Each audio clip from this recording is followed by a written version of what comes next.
জামাতে ইসলাম শুধুমাত্র একটা রাজনৈতিক দল নয়, এটা একটা ইউনিভার্সাল ইউনিভার্সিটি।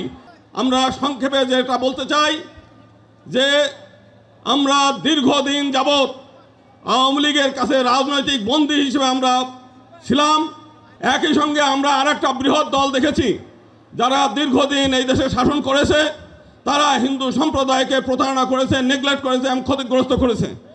2001 সালে আমরা দেখেছি বিএনপি ক্ষমতায় আসার পরে ভোলার চরফ্যাশন শুধু একটা উপজেলায় 200 জন হিন্দু নারীকে ধর্ষণ করেছে, তারা সেটা বিচার করে নাই।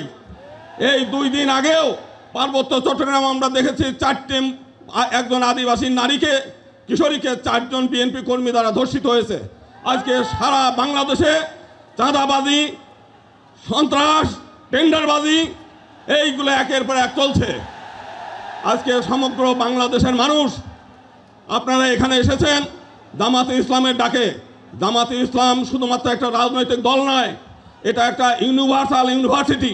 আপনারা এখানে আসেন, শিক্ষা লাভ করেন, নীতি শিক্ষা নেন, আদর্শ শিক্ষা নেন এবং কিভাবে ধর্ম অনুযায়ী নিজের জীবন পরিচালনা করা যায় এবং দেশ পরিচালনা করা যায়, আপনারা সেই শিক্ষা লাভ করেন। আজকে রাত ভরে এখানে জেগে আছেন, আপনাদের এই আশাটা ব্যর্থ হবে না। যদি রাজনৈতিক ক্ষমতা আপনাদের নাও থাকে, আপনাদের জীবন ধন্য হয়ে গেল শুধুমাত্র এই জামাতে ইসলামে অংশগ্রহণ করার কারণে।